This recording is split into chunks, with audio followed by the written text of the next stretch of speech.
know what to do as entities all together. And this morning, I'm joined by a wonderful panelist again.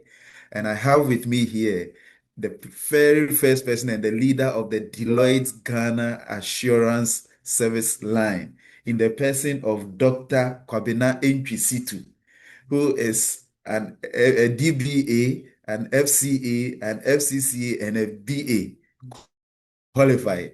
He's a big man and he's going to give us highlights when it comes to fraud. I'm also joined by Dr. Antonio Puye. Antonio Puye is the head of forensics unit of Deloitte Africa.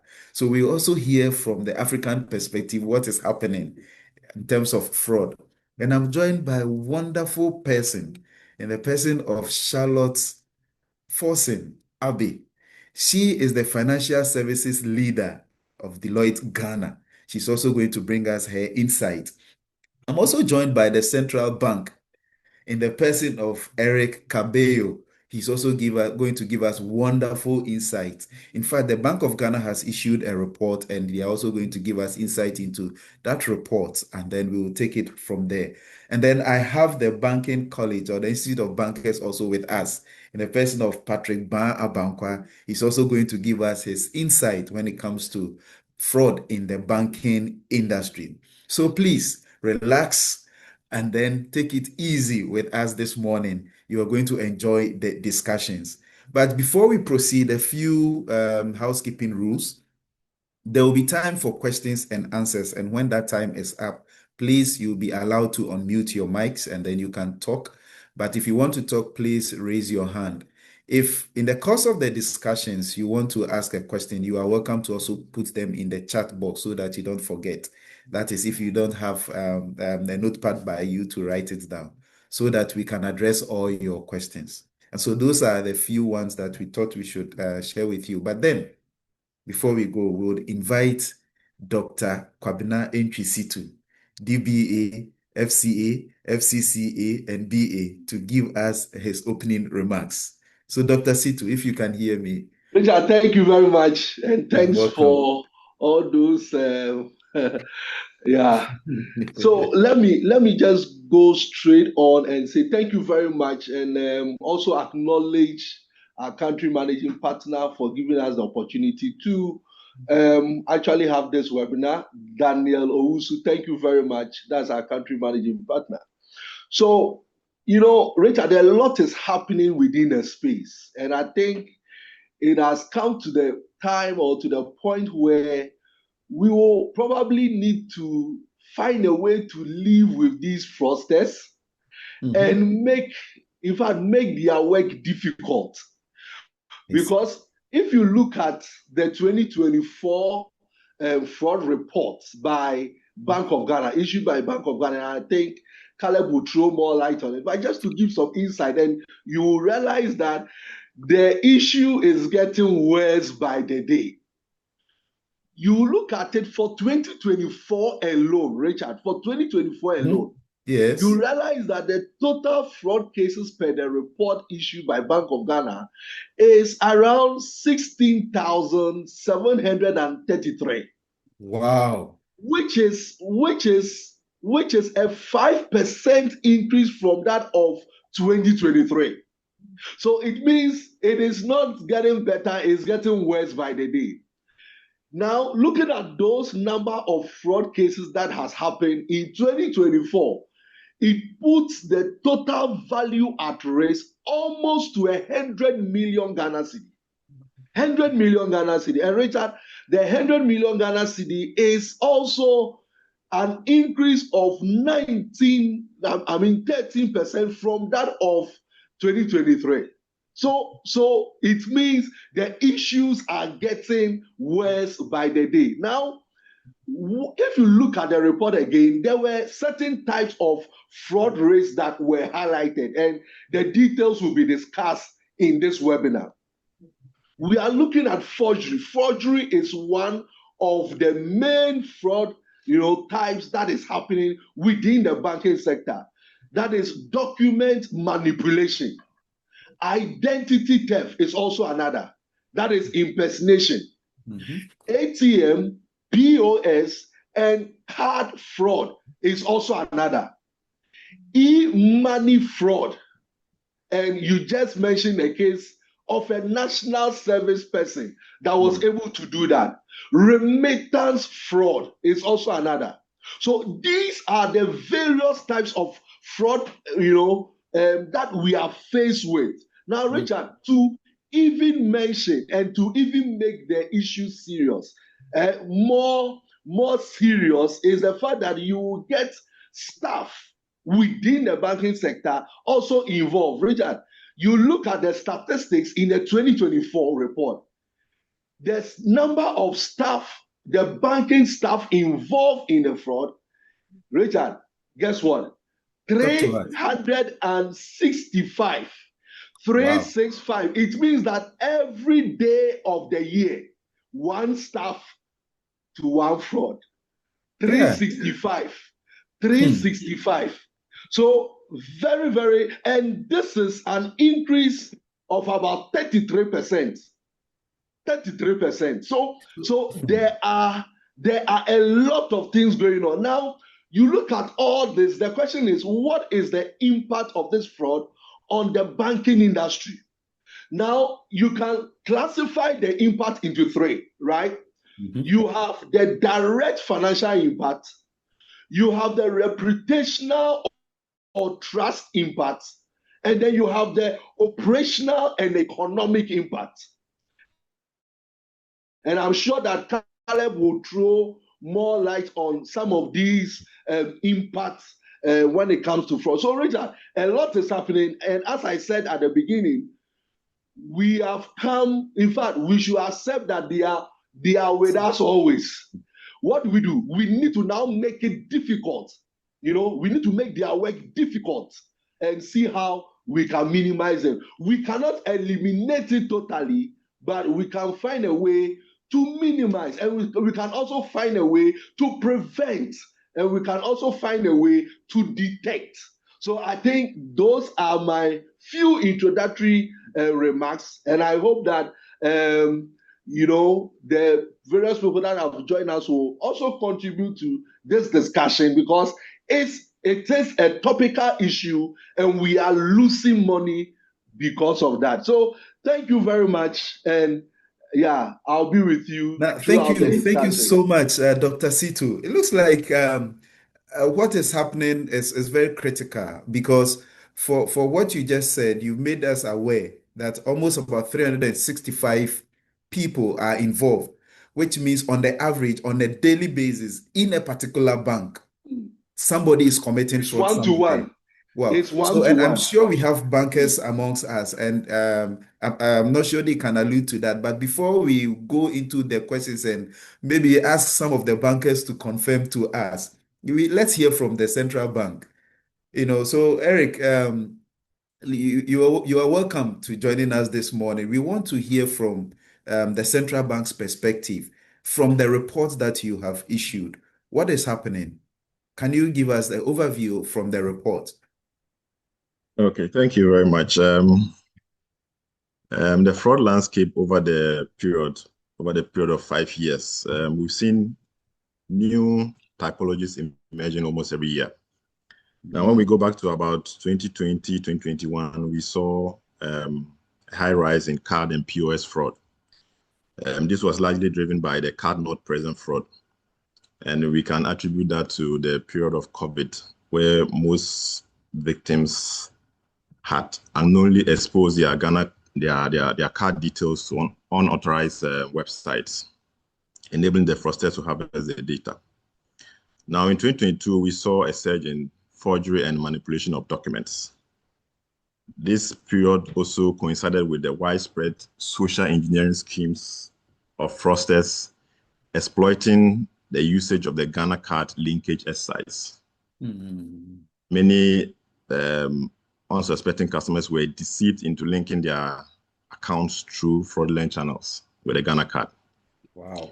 In 2023, we saw the emergence of cash suppression. And interestingly, this had to do with foreign currency. So when we did a conversion, we realized that the figure had ballooned. because of the rate at that time. And the interesting bit about this particular year was that it had to do with staff of the banks, our commercial banks. That's the 20 commercial banks. In that same period, we also saw an emerging fraud, which we refer to as the SIM swap fraud. Mm-hmm. It came up so strongly, and we had to quickly implement some policies to curb its spread. And I can confidently say that it has gone down significantly, and we have not seen the emergence of that fraud again. Now, in 2024, we have seen the emergence of forgery and manipulation of documents again.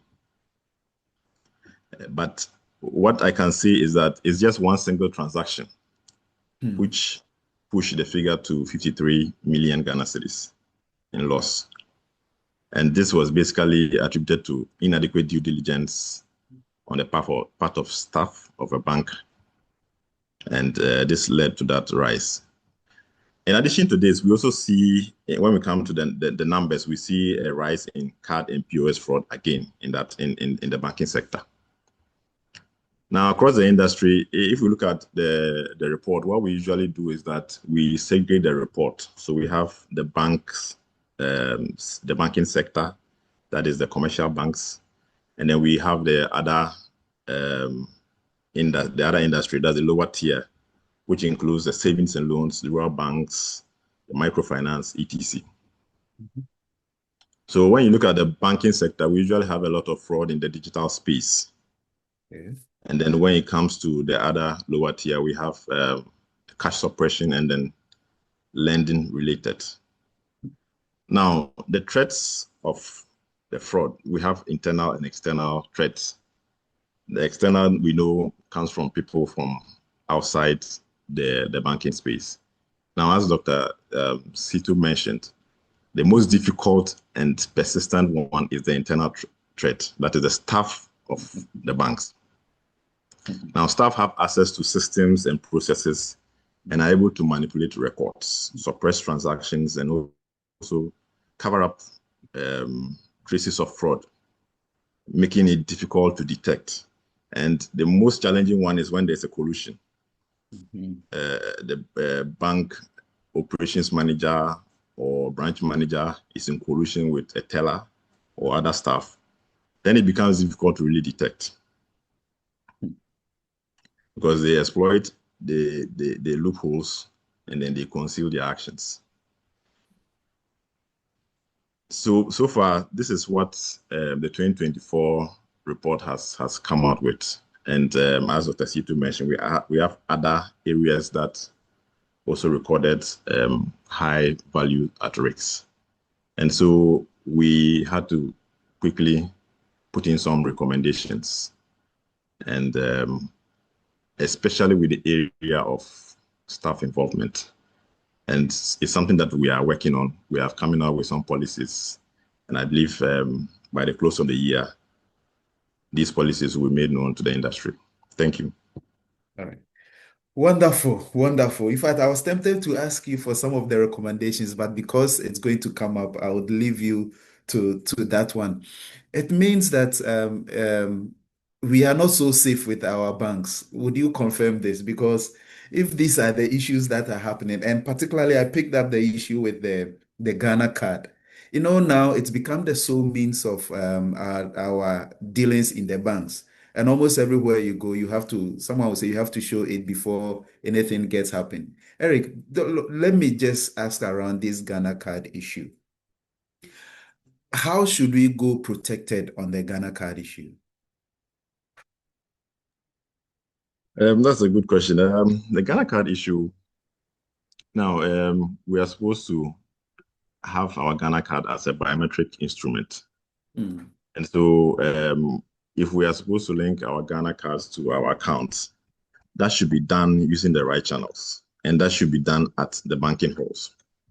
But we have a challenge where people call purporting to be staff of banks, and they ask that people should give their details. And I mean, people just give out their details without confirming if this is coming from a bank. So the education out there is that if you want to link your Ghana card to your bank, you need to go to a branch of your bank to do that. Okay. These are not done online. Mm. So back to your question, I believe our banks are safe. All right. we are safe. Thank you for the assurance. Yes. The bankers online and all bankers around the world, around in Ghana, we need to lift up the integrity status. Mm. I mean, people bring their funds to the banks because they know that the funds are safe. Mm. But if all these things are happening and these are being done by staff of the banks, then people will begin to lose trust in the banking sector. Yeah. So we need to all set up and then do what is right. Thank you. Thank you very much, Eric. That's so insightful to me. Let me move to Patrick. Patrick from the Institute of Bankers. So, Patrick, I want to ask you a very, very interesting question. You know, when you listen to what Eric said, right, on the fraud, there is a significant increase in the value of losses despite the decline. I mean, the numbers, though Dr. Situ was also mentioning that the numbers are also increasing. Now, Patrick, to your question, what specific types of fraud are driving these increases in the financial losses in terms of the numbers? Thank you very much. And I want to also say thank you for inviting Chartered Institute of Bankers to be part of this particular webinar.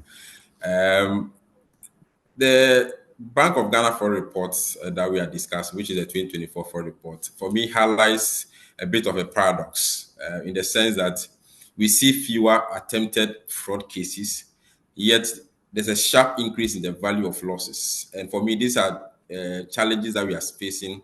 It's driven by a number of sophisticated schemes that we heard Bank of Ghana talk about. I think if you look at the reports, one of the key things that you find out is impersonation and identity theft, which is often through compromised systems or some social engineering. And then there's also a bit of fraud, forgery, and manipulation of documents as also part of the findings that the Bank of Ghana brought to bear in the report. There's also the sad aspect of staff collusion with external actors, which leads to some high-value internal breaches. And then there's also a digital-enabled fraud like phishing and unauthorized electronic transfers. As a professional body for the banking industry, Chartered Institute of Bankers, which is mandated under the Chartered Institute of Bankers Ghana Act 991 Act 991, that's 2019. Our main mandate is to promote the study of banking and to regulate the practice of the banking profession in Ghana.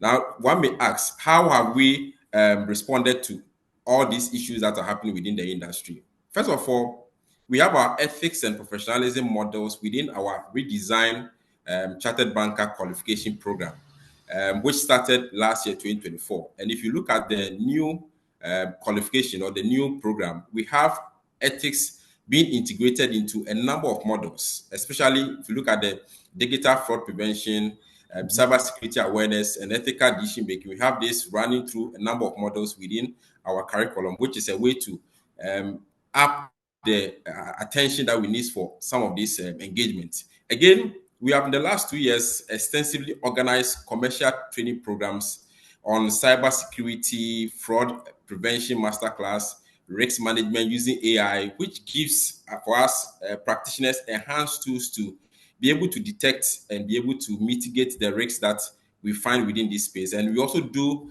our annual National Banking and Ethics refresher courses for all professional members of the institute, which at the moment we have over 2,000 of them. Again, in trying to solve this issue, we have launched what we call the Ethics Certification Program for the industry. And we developed this together with Bank of Ghana for the industry, which uses actual and real cases that are happening within the industry. We have built that into the curriculum as case studies, which focuses on internal fraud and falsification of records, ensuring that bankers can spot real issues that are happening within the industry by way of the red flags in their workstations. These are for us some of the practical ways that, as an institute mandated to promote banking education, we have implemented to equip bankers today to be ethically and technically savvy so that they'll be able to combat the challenges that we face in the industry. Because you and I agree that banking is all about trust. That's the currency. So if trust is broken through either staff involvement or customers involvement, people will begin to approach banking in a different sense. And that's what we are trying to prevent by building the capacity of people and also bringing up training programs that will, on a day-to-day basis, remind people of the risks that they need to be aware of within the industry. All right. Thank you very much for that highlight, Patrick. Well appreciated and very, very insightful too. Now, I think we have heard what is happening in Ghana. I want us to go and listen to Antonio because Antonio will bring us a perspective from the African side. So, Antonio, and those of you who are now joining us, Antonio is a partner in Deloitte and he's in charge of forensics and fraud activities across Deloitte in Africa. So, Antonio, what perspective can you add from the African side? It's interesting listening to my colleagues.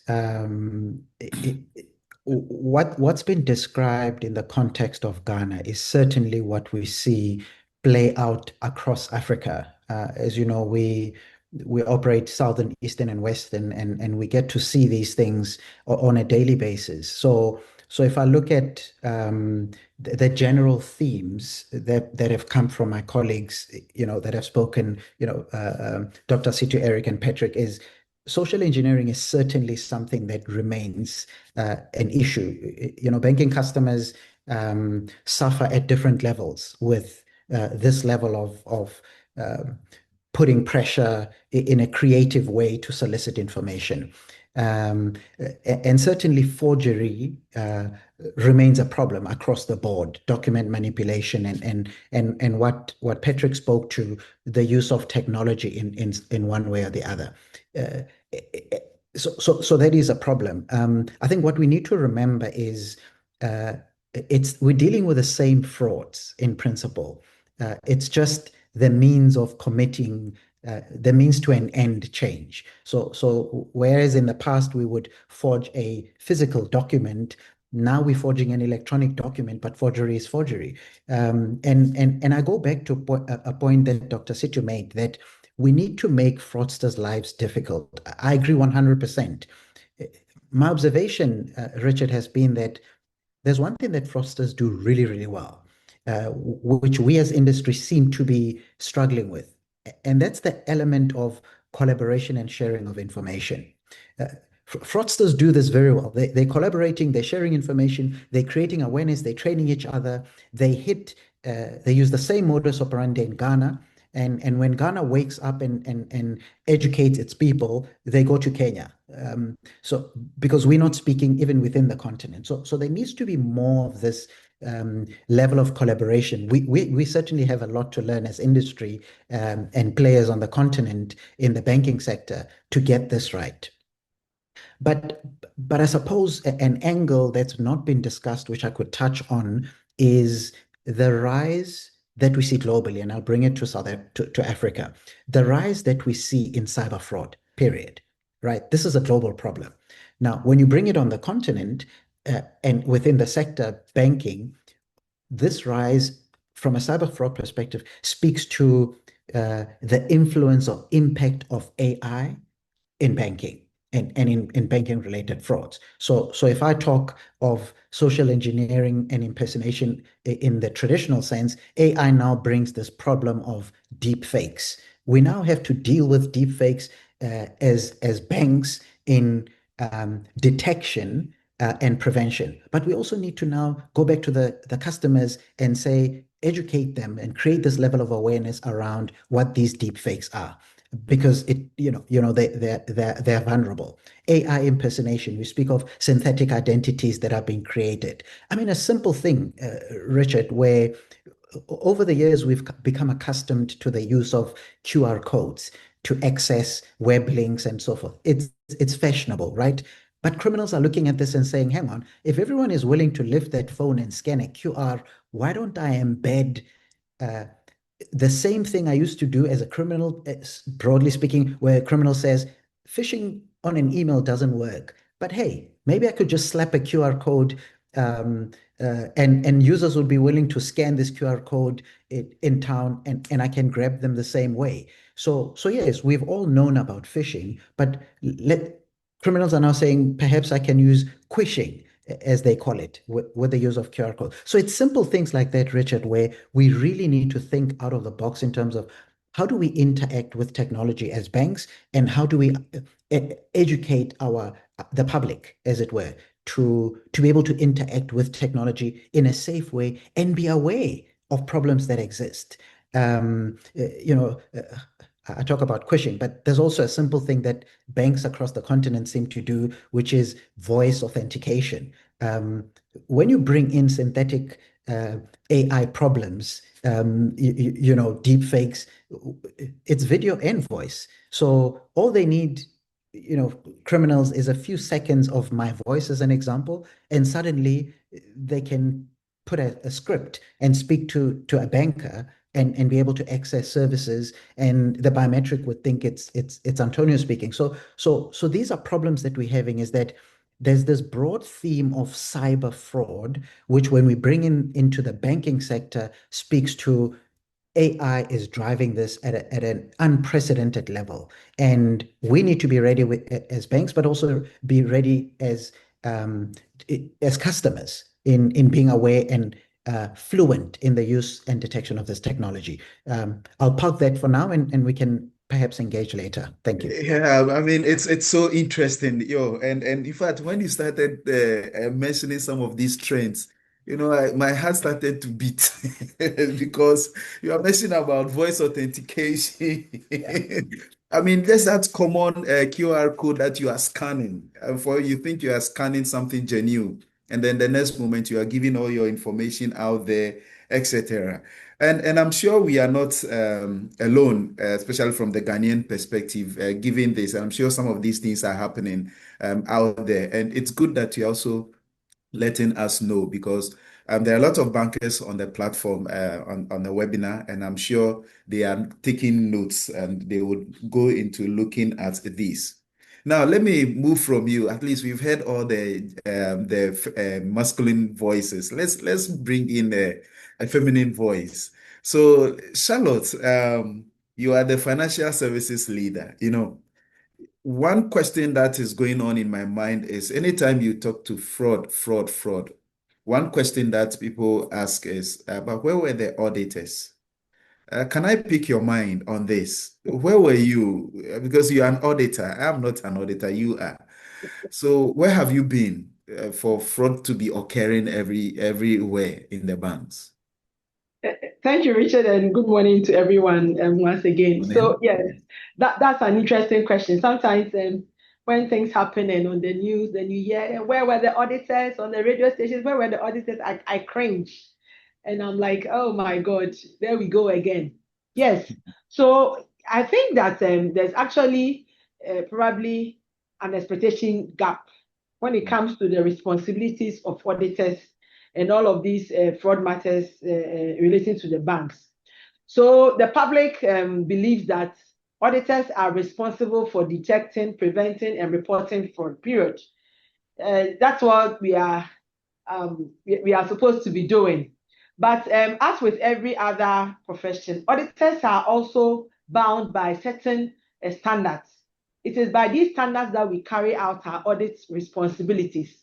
So we call these international standards on auditing, international on auditing, which is known as ISAs for short. So if you hear us talking about ISAs, there is a standards that really direct what we do as auditors. Now there's ISA 200, very common, popular ISA, and this is the ISA that actually tells us what auditors are supposed to do. Okay, so auditors, as per ISA 200, are supposed to form an opinion on financial statement audits, to form an opinion, and not necessarily or specifically to detect fraud.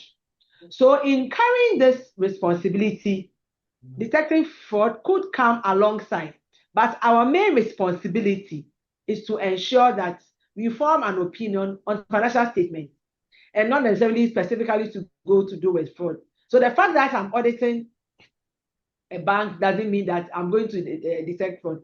It could come along as I move on, and we see it happening, yes, but it is not the full responsibility of auditors to detect, prevent the fraud. So apart from the ISA 200, there's also ISA 240, which also states that, look, the primary responsibility for fraud prevention and detection is really management of the financial institutions and those charged with governance. So the board and the board subcommittees, including like the audit committee and all that. So the board, that's what we call, those are the ones we call those charged with governance, as well as management. It is really your responsibility to ensure that the banks or your financial institution has processes and systems in place to prevent fraud and to detect fraud. Okay, so even though that the auditors are not supposed to do that directly, as part of our work, we are expected, the ISAs tell us that we have to apply a lot of professional skepticism on our work. Every auditor knows that we have to apply professional skepticism. What is professional skepticism anyway?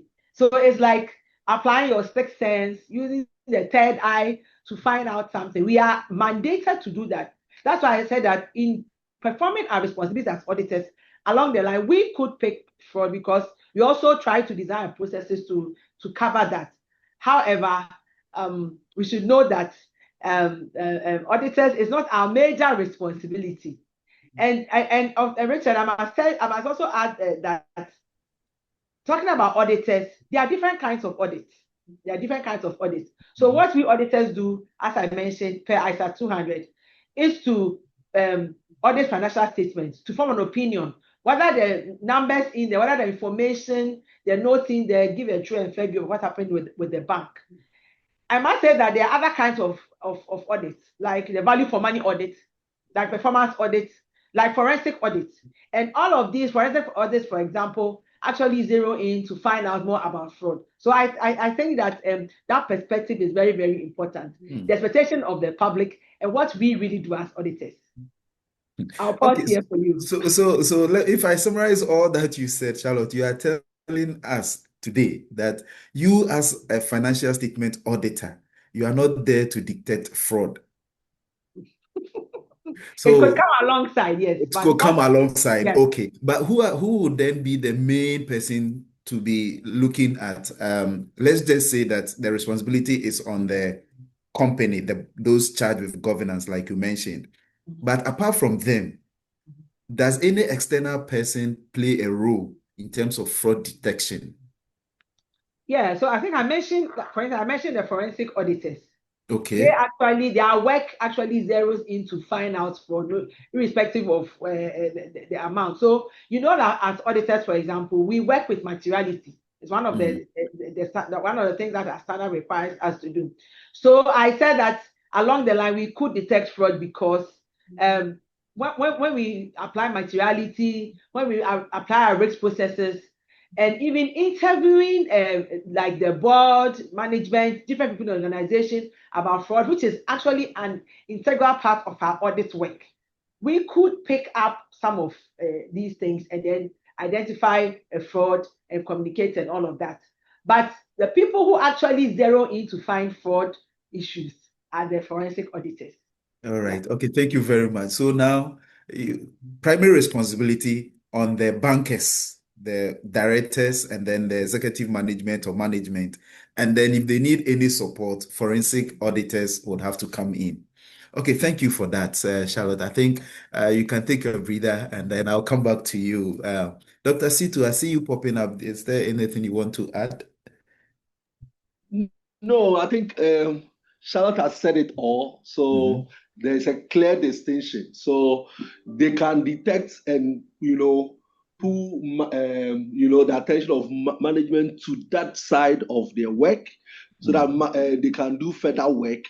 But their primary responsibility is not to detect fraud. All right. Yeah. Okay. Thank you very much, Doc. And I go back to a statement that Dr. Antonio made in that what they are observing is that the industry is not talking to each other.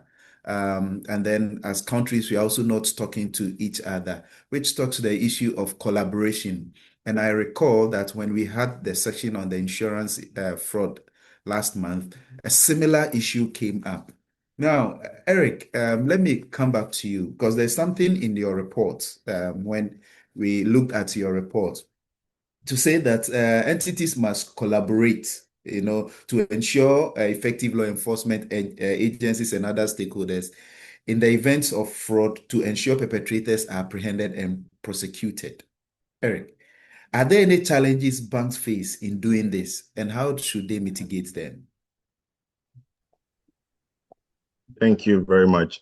So the challenge we often hear from the industry is that there are long procedural delays in the court system.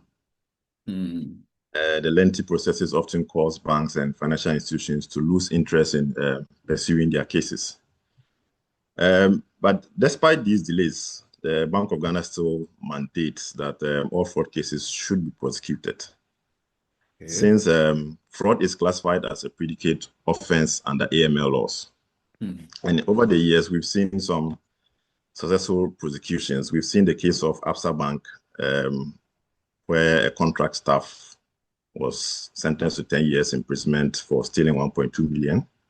Wow. And we also saw the case of Stanbic Bank, a 34-year-old female was jailed 8 years for cash suppression scheme. We still encourage that cases of fraud should be prosecuted in the court. I mean, this will serve as a deterrent to others, considering the number of years that these people have been sentenced to. We also have a portal where we blacklist staff. So once the appointment of a staff is terminated due to fraud, the details are reported to the Bank of Ghana. Now, in this database, other employers make reference to this database. And so it will be very difficult for you to get another job in the sector once you are terminated. So we still encourage that all fraud cases should be prosecuted in court, in the court. Some key challenges with the law enforcement agencies, which we have identified. Law enforcement agencies and the judicial officers lack a deep understanding of the banking fraud typologies. It is therefore our responsibility as a central bank and also the banking sector to educate and sensitize our law enforcement agencies and the judicial bodies to improve the effectiveness of the prosecution. Thank you. You're welcome. Thank you so much for that. But let me ask this from the central bank's perspective. Do we have a fraud database that can be shared publicly so that people know? I mean, apart from the report, you just want to say, okay, fine, there's this database where everybody can go, report the fraud. We can easily assess there's this type of fraud, this has happened, and from the central bank. Is there anything like that, Caleb? Eric? Yeah, we have a database, but unfortunately that cannot be shared to the public. What we use the database for is to pick the data or pick the fraud incidents from the institutions. We analyze it and we come out with this report. There are instances whereby we also issue fraud alerts when we realize a particular trend of fraud is becoming emerging in the industry. We issue a fraud alert. I know the Ghana Association of Banks, they also have a scheme where they are able to share intelligence on fraud. So once a fraud incident occurs in one institution, then the information is passed around to the other member institutions so that precautionary measures can easily be taken. Thank you. All right. Okay. Thank you so much for that. Dr. Antonio, let me come to you briefly. What are some of the practical measures you have seen work in terms of fraud mitigation? Some practical measures. Perhaps if I may comment before taking your question. Go ahead. I agree with Eric around, the prosecution is important. But, I look at this and I think when it comes to financial crimes, prosecution in terms of imprisonment alone is not enough. I think there's a need for a move towards, we often see the language in law, fine or imprisonment. that end or imprisonment, I think it's important for financial crime. And if we are to truly fight banking related frauds, we need to not only put the fraudsters behind bars, but we need to recover the proceeds of this crime. Because as if you put yourself in the shoes of a customer that's lost, however much it is, I mean, losses are subjective. It's not enough that the person went to jail. You still have a family to take care of, and life has been changed. So I think our regulators need to wake up to the fact that sending someone to court and putting them behind bars for 5 years while they have millions of dollars stashed somewhere is simply not enough. We do need a coordinated approach to, we want jail time, but we also want to recover. So Yeah. that's the point I wanted to bring. Happy to take your comment, Richard, and then So I'll it's answer your very question. interesting. So it popped a question in my mind to ask Eric. Go back to Eric and I ask, Eric, are we going to recover these monies from those guys who have been jailed? But that's a question for another time. But you can look at the practical measures, Dr. Anthony. Yeah, Mm, so I think practically, look, I think there's a lot we can do. We need yeah, to be realistic, because the resources are not the same from different banks.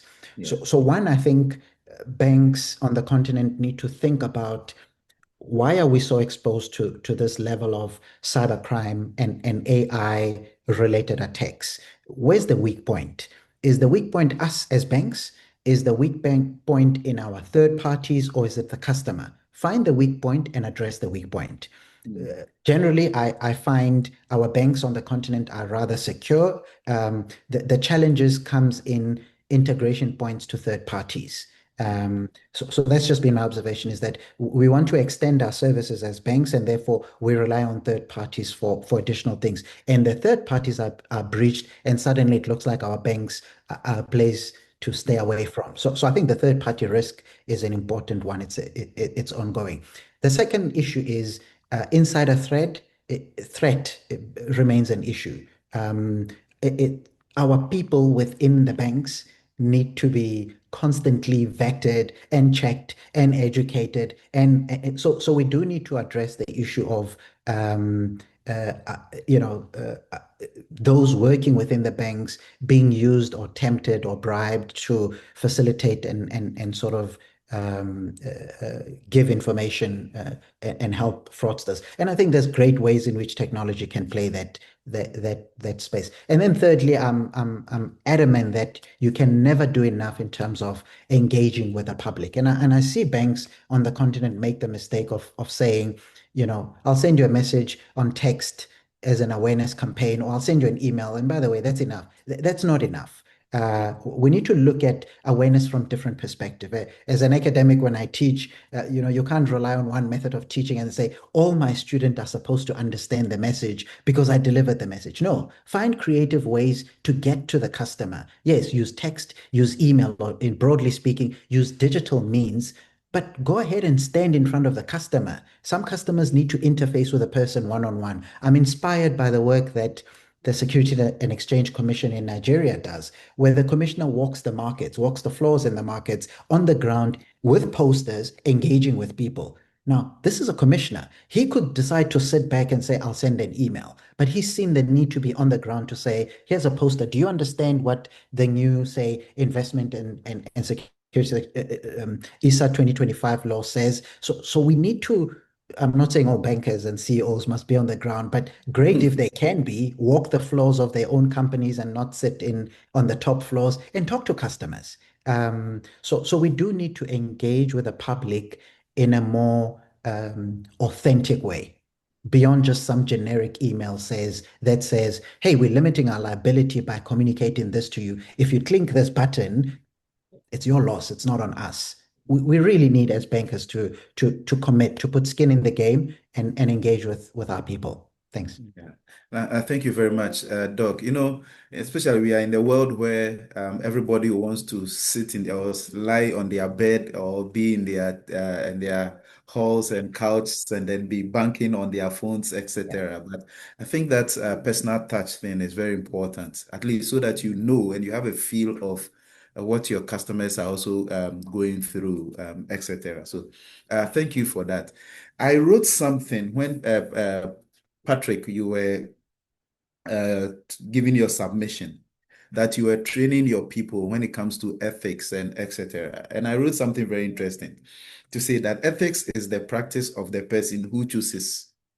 Now you are doing all these trainings, you are doing all that you are saying, but from Dr. Situ's statement or submission, we have one person each day in the year committing a fraud somewhere, 365 people. From the Banking Institute perspective, what are you doing about this? How are you ensuring that what you are teaching is working? Thank you very much. I think that when it comes to upholding ethical principles, it is not a one-day solution approach. Um, it's something that people, first of all, should be aware of in terms of what their actions will lead to, the bank that they work for, the financial institution they work for, and then the entire industry as a whole, the impact of their actions leading to that. So that's the first way of awareness. Then two, also giving them some kind of incentives for them to do the right thing. And that's what for us over the last 3 to 4 years, we have focused all our conferences and engagement on ethics and professionalism.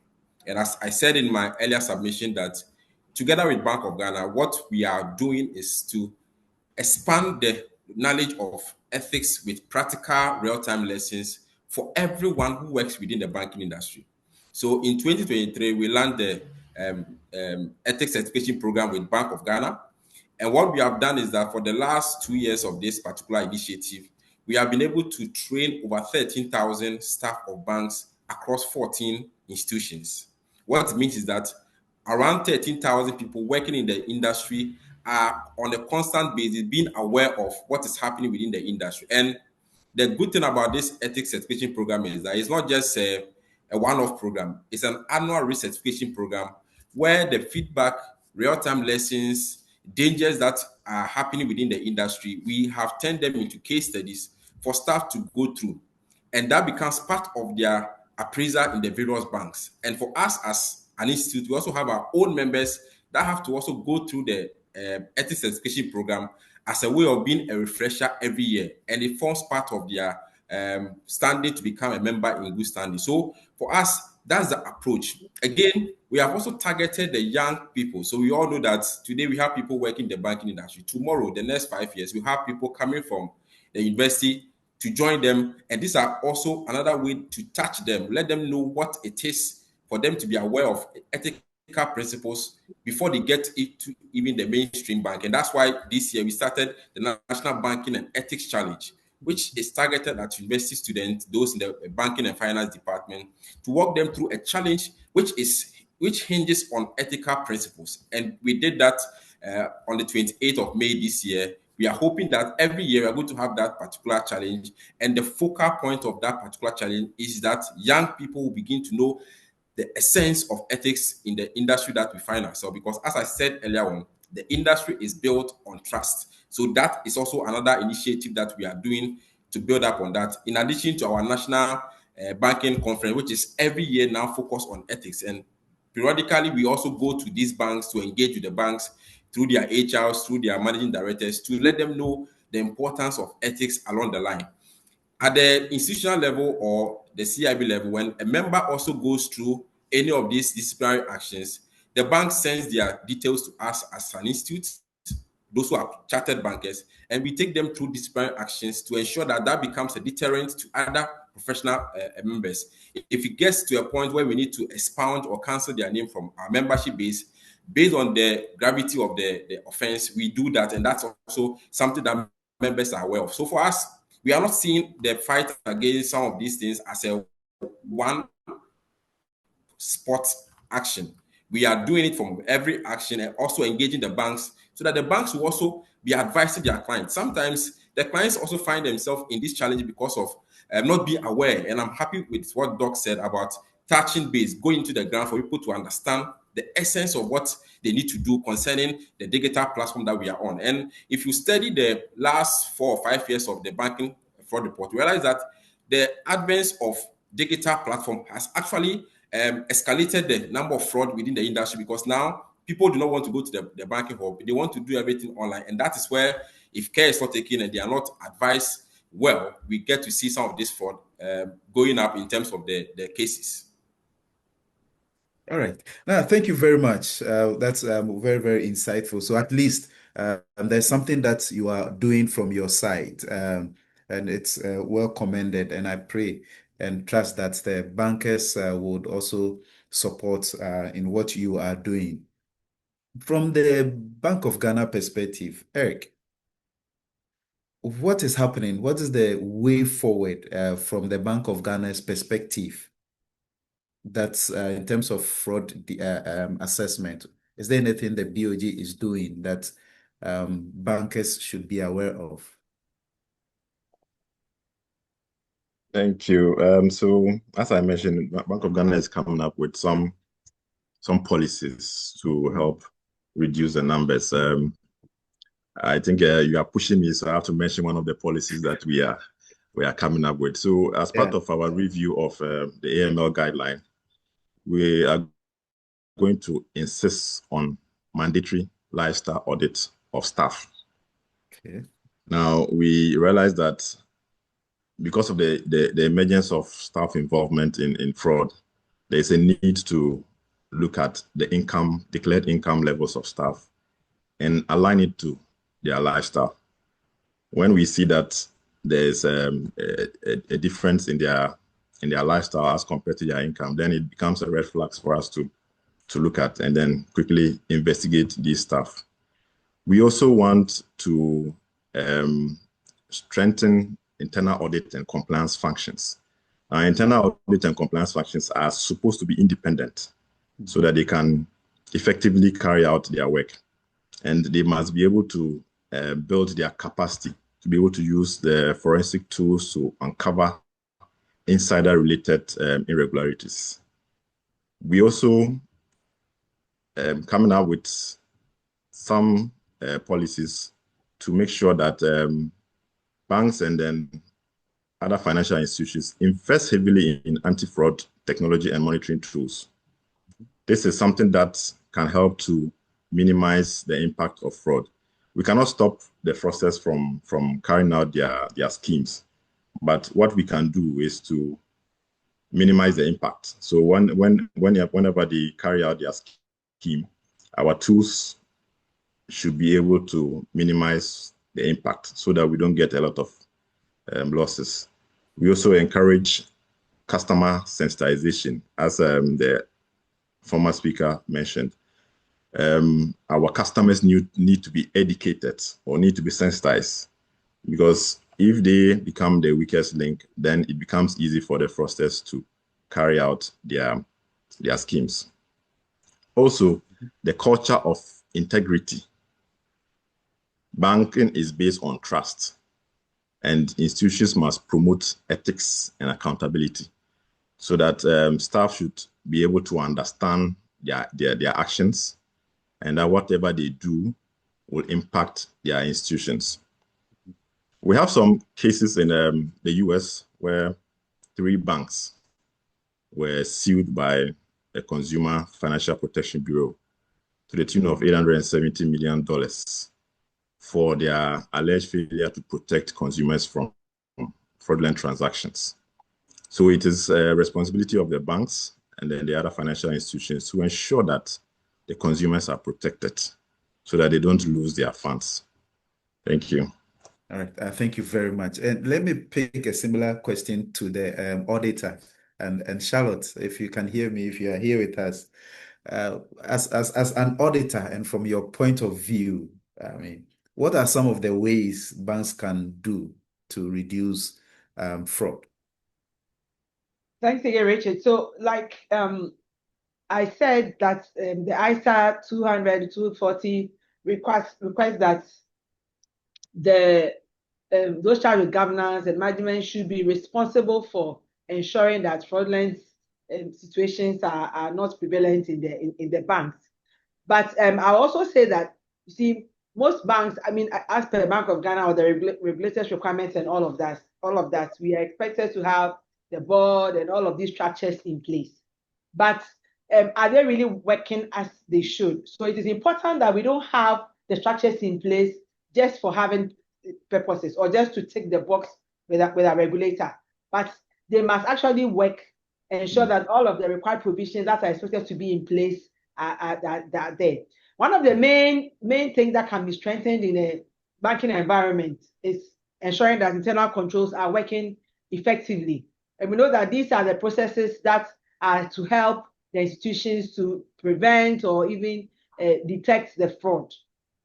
Okay, so there's this COSO framework, which I believe we will all be aware of. This framework has to do with ensuring that internal controls are established in an organizations and they are working effectively. And one of the things we look at as auditors when we go to the banks, for example, is to look at the components of this COSO framework. There are 5 components in there.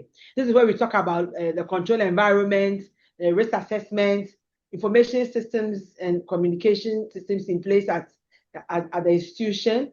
We look at the monitoring processes and the control activities. Now, when we review these things, we want to see that, okay, management and those charged with governance are to ensure that these are in place. Are they working effectively? So you see that when we go for a bank audit, for example, we ensure that we review these things.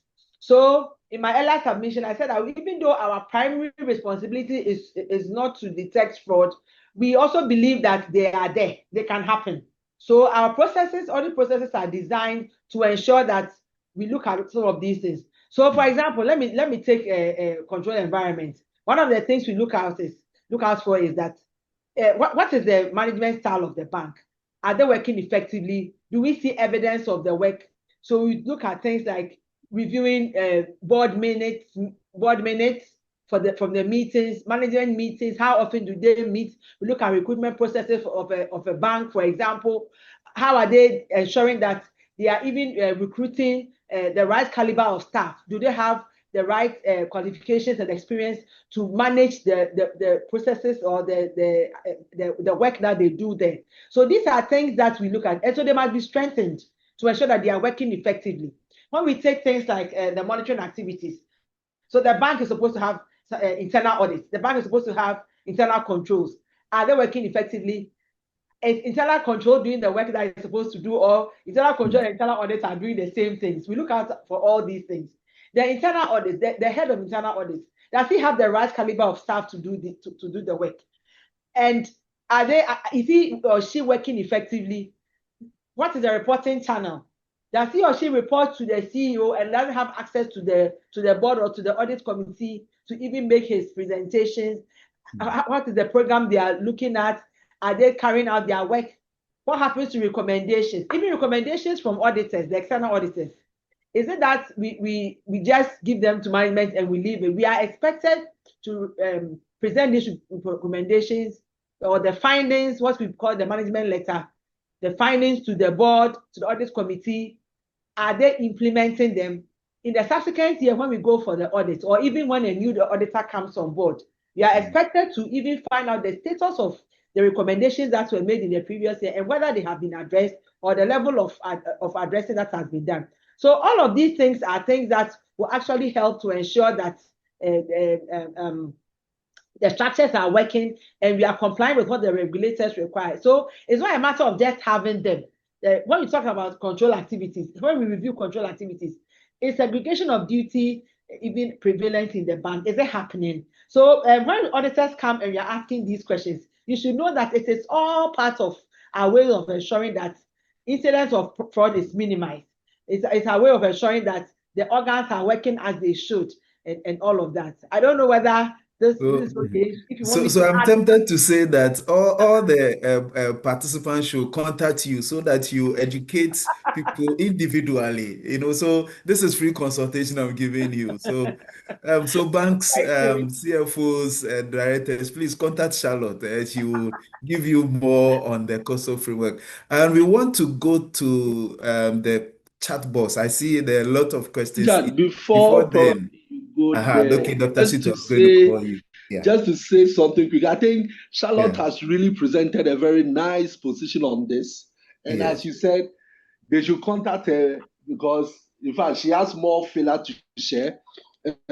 She's actually, and as you said at the beginning, our FSI, Financial Services Industry Leader in Ghana. So let the traffic go to her. But just to Mhm. add a bit of to what she said, she's mentioned something about Yeah. internal audit. And they are in a very regulated industry. And in a regulated industry like the bank, compliance related costs and regulatory cost is a bit high. So they shouldn't shy away critically assessing the effectiveness of the internal audit function. And I think that is where that is one of the areas that as Deloitte we've been able to master over the years. I mean, look at the speakers that we've brought here to speak to you.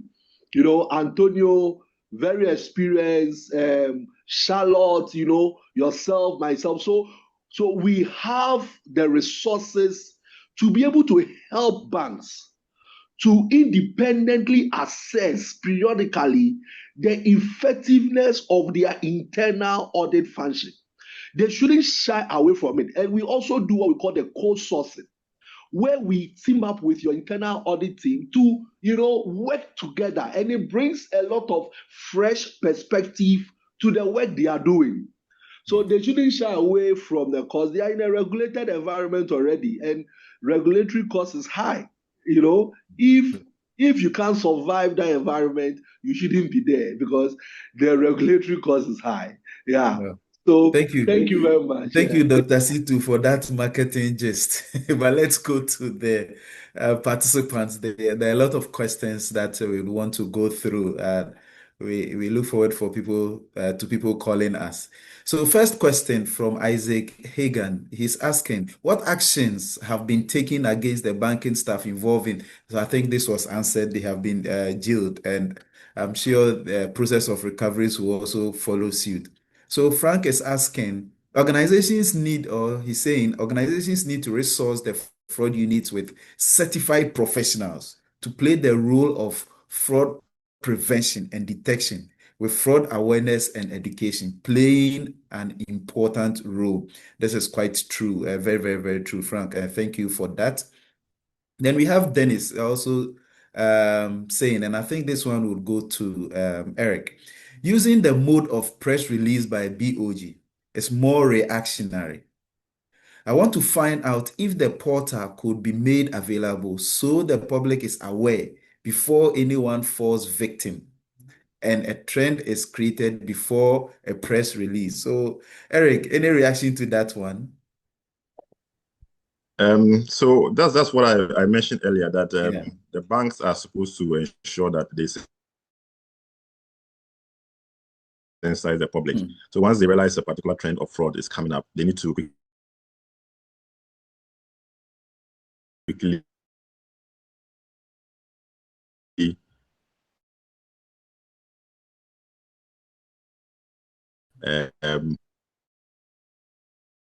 position. On a lighter note, whilst I ended my earlier submission, I just received a call from a fraudster. He said, They're everywhere. my word had fallen down in school, and the head is a big cut on the head. And I quickly asked, my ward is home, so how come that he's falling down in school? And he just went off. Yeah. So we need to be Yeah. alert and look out for these schemes of the fraudsters. I mean, there are some schemes that they keep on using over the period, and I know the banks have done a lot of education and sensitization on it. So it is up to the customers who also run with this modus operandi and ensure that they do not fall victims to this. All Thank right. you. Thank you very much. And there's another one for you, Eric. Please don't run away. He said to Mr. Eric, there is the need to publicize those reports, which will also enable educators and AI developers use the data set to increase detection and prevention rather than you have to, it looks like he's saying you have to go to BOG for access. So Echo, I think this particular report is on the BOG's website, so you could go and then download it. And then Dennis is asking, to the Bank of Ghana, hey, Eric, everybody is on you. What practical steps is the regulator taking to enhance the compliance of banks with the Corporate Governance Directive? Eric? Okay, yes, corporate governance directive. That's a different topic altogether. But Yeah. we are ensuring that this directive is being adhered to. I mean, once you are a banking institution, you need to make sure that you know about the corporate governance directive and ensure that you follow the guidelines that have been stipulated in the directive. Thank you. All right. Right. Okay, thank you so much. Now, let me switch to Antonio before I continue. Dr. Antonio, just a quick one, because you are coming from the risk perspective. What can you do, I mean, as Deloitte to also help the process? So I think when you say as Deloitte, I'm going to just broadly personalize it beyond Deloitte and Okay, say go ahead. my role as a consultant. I could be a consultant in any organization. All right, okay. I think it's important that those playing an advisory role be at the top of their game. We really need to have a good grasp of what's happening so that we can advise and work with the banks and help them. So we have a duty that's as heavy on our shoulders as it is on the bank's shoulders. So I think for us as Deloitte, as the advisory community, we need to realize that our role is also an important one in making sure that we stay ahead of the curve and that we can take the best solutions, innovative solutions, but also practical solutions that solve Africa's problem today and tomorrow. It's not enough to simply sit back and kind of do the least or the minimum. We need to go make sure that we do make an impactful change and difference in the communities that we serve. Okay, thank you very much for that. Yeah. So let me just read some more questions. And I understand the country managing director of Deloitte. I also want to put in some statements here. We would listen to him shortly. So please get ready to listen to him. But one question here. Online banking is here to stay, and banks and stakeholders must strengthen their system to ensure full adoption rather than suppressing its growth. Right. Sorry. I think someone, just interrupted my question board. Yeah. Its growth. Fraud threats will always exist, making it unattractive, complex to succeed attacks, and the harsh punitive measures will go a long way. I think it's a statement from Echo. Thank you for that. In Ghana, the spirit of collaboration is our consumer protection agency involved in these fraud investigations, and what have been their contributions on protecting bank clients? Eric, I think this one is for you. Yes, consumer protection, I do not have enough information about them, but we've never engaged them before. And probably this is a good time to engage them so we can also look at that aspect of consumer protection. All right. Thank you. Okay, cool. Thank you. And one Dr. Thelma is saying she totally agrees with not just giving out punitive measures to perpetrators of fraud, but retrieving the funds stolen. And her question is, how feasible is this to most people, as most people do not stack these monies somewhere? Because the money is not somewhere. It's either the person has blown it. So how are you going to recover these monies? I think this one, it's a question to be thinking about. Is there a correlation between staff motivation, remuneration, and fraud? Any data or research to support this? Dr. Situ, this one, I'll throw this to you. Is there a correlation between Richard, because you mentioned that each staff, lizard, one a staff a day. lizard, a lizard in Ghana will be a lizard in the US. A lizard in Ghana will not suddenly become an alligator in the US. So, Okay. so a fraudster is always a fraudster, right? So no Yeah. matter the money you give to the person, it will really stop the person from doing what he wants to do. So that is why a lot of prevention, I mean, Charlotte said it, I mean, controls, governance, the tone from the top, things like that. You know, how is it working effectively within the the environment? I think that we should rather, tilt towards prevention, So I think that is what I would say for now. All Thank you. right. Okay. Thank you very much. But before I go on with the questions, I want to welcome my boss, the country managing partner of Deloitte Ghana.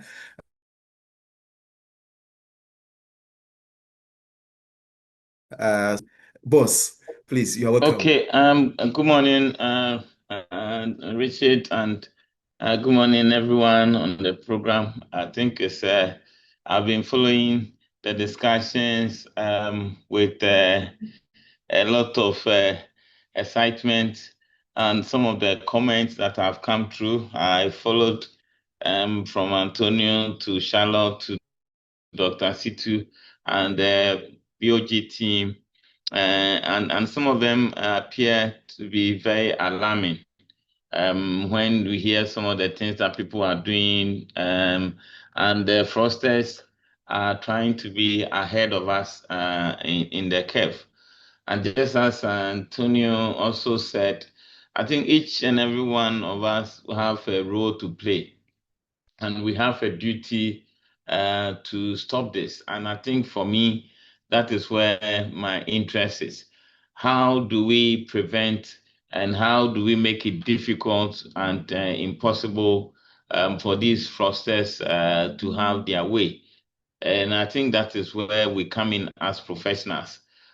So in our role as auditors, in our role either external auditors, internal auditors, forensic auditors, I think you'll find them here in Deloitte. We play all those roles. So we need to be sure that if you've gone in to do an audit of a place, whether external audit or whatever, although your duty is not to detect fraud, if there are material fraud in the system, your process should be able to pick it up, and you should be able to raise that alarm. And I think there needs to be a lot more education, just as we are doing today, and make the public aware of the new trends and how the fraudsters are being ahead of the curve, and how we can also stay in the team. So, Richard, thank you, and thank you to the team. As a firm, we ready.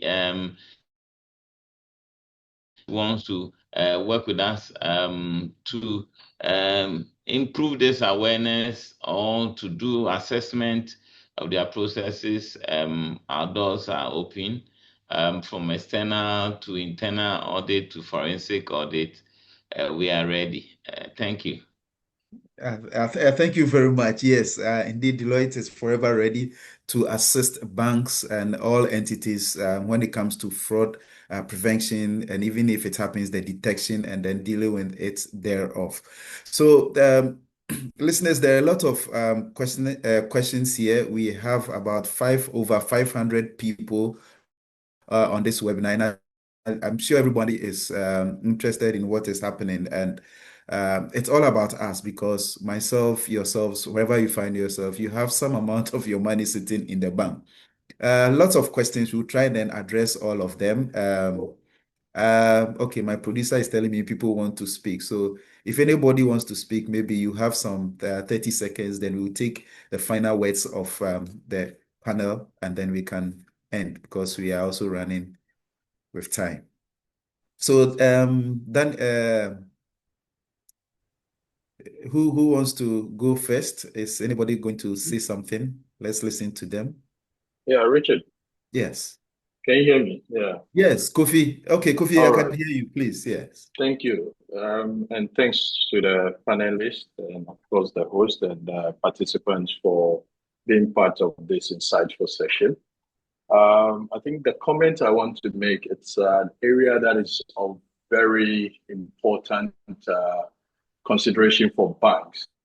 And I think from a regulator perspective, we also need to look at this. And this is based on experiences and what we've seen from a fraud perspective. We talk about insider fraud.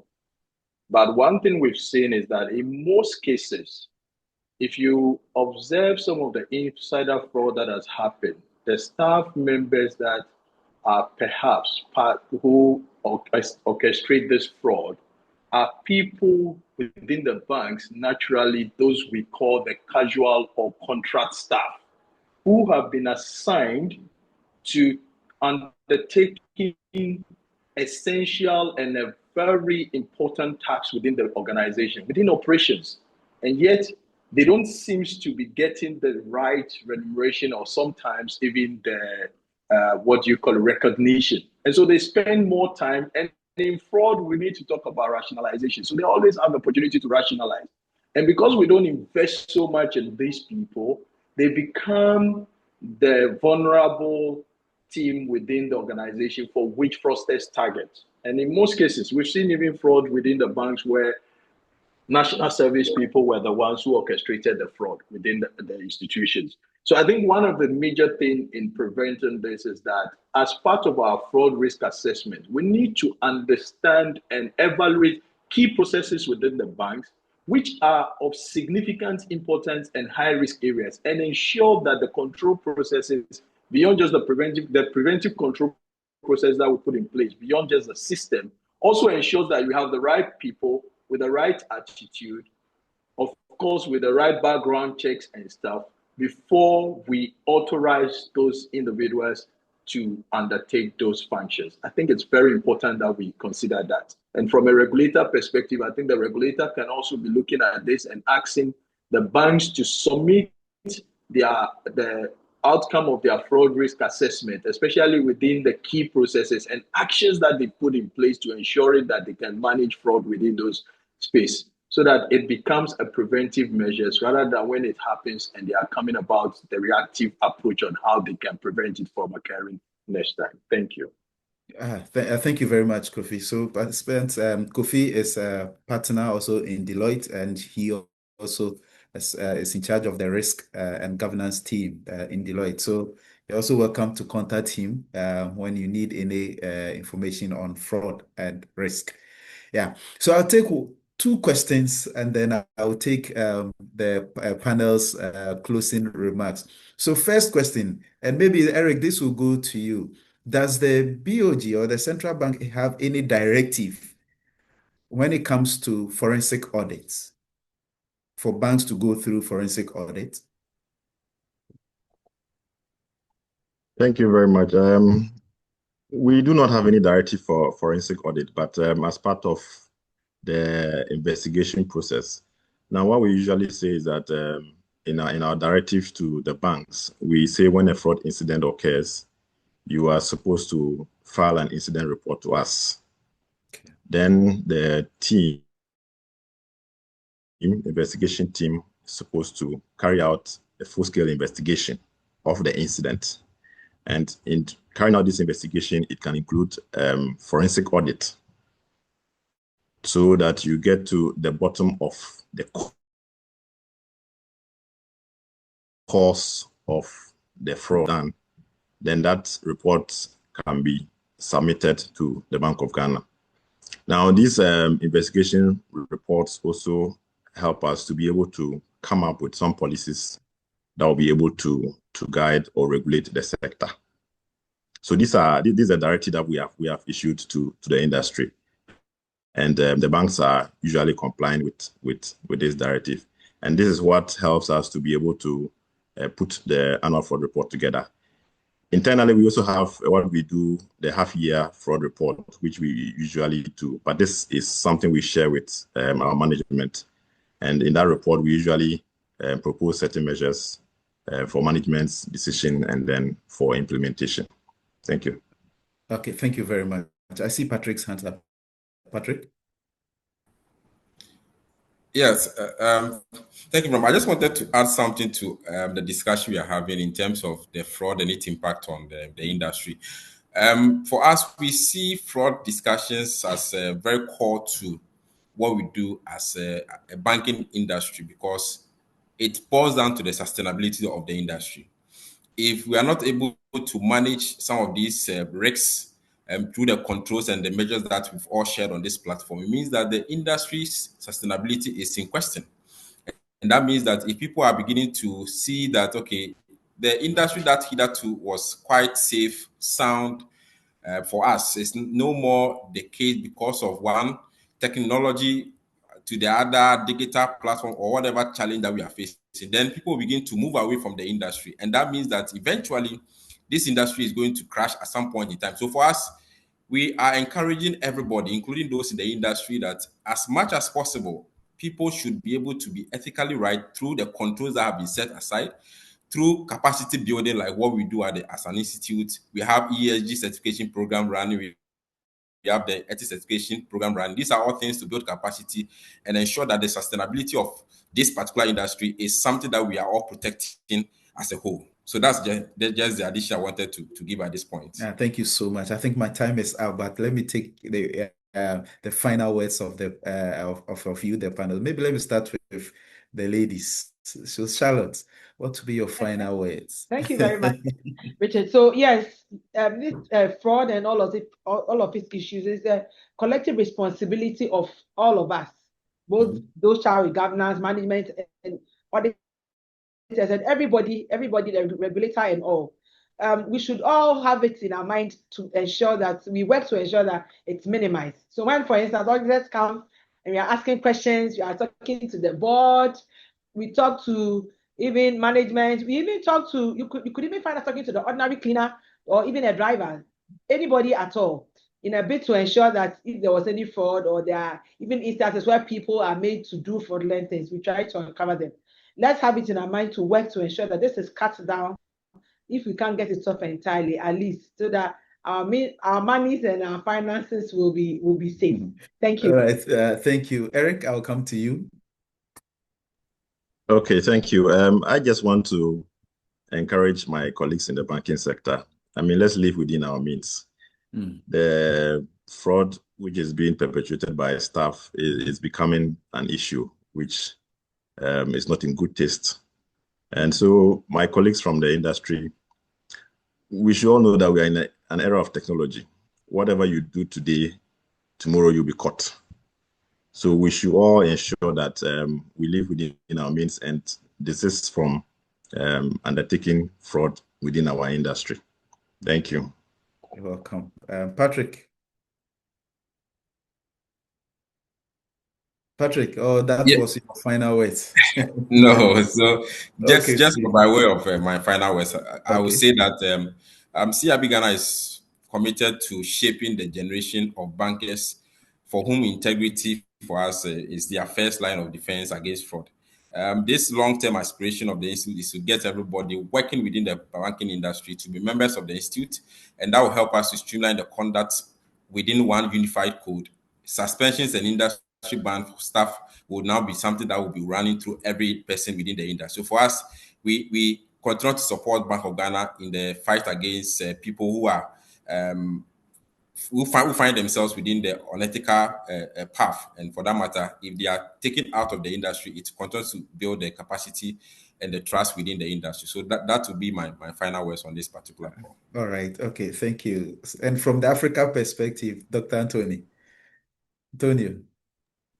Yes, I think we all agree at this time that this is an evolving landscape. What we've discussed today it's going to change and things will get worse. It's important for us to really work together to echo the sentiment that's cut across today. And I think for me, it becomes important for all of us in the room to realize that no bank or institution has all the answers.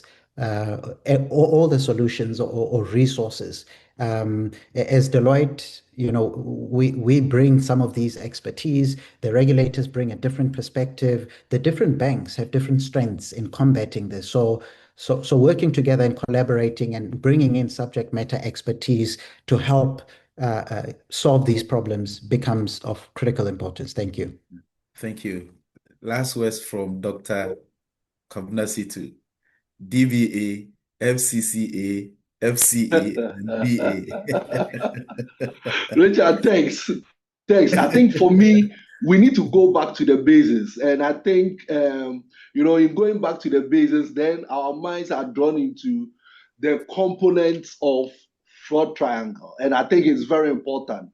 The opportunity, which is the ability to commit the fraud due to lack of controls, meaning that we need to look at if these opportunities exist, we need to ensure that these controls are in place to prevent.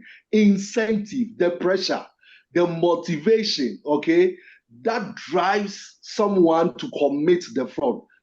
Financial difficulties.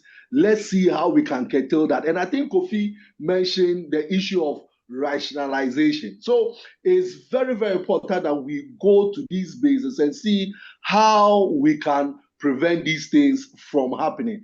And obviously, and of course, Antonio mentioned that, look, when it comes to some of these things, you can come to us as consultants and we can help you prevent and detect some of these fraud issues. So I think, thank you very much, Richard. And it was nice to be part of this panel. Yeah, thanks. Yeah, thank you so much. And to participants, we really appreciate your time and you joining us and bringing us to your offices, to your homes, wherever you find yourself. We so appreciate it.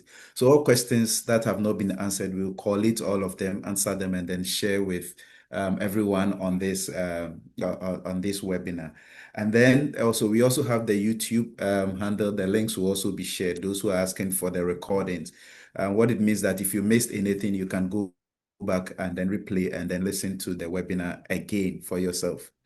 Until we meet again sometime, please, if you see me in your bank or wherever you find me, I'm not there to dictate fraud. I'm there for my normal business. I'll see you again in another discussion. Thank you, and thank you for joining us today. Have a good day.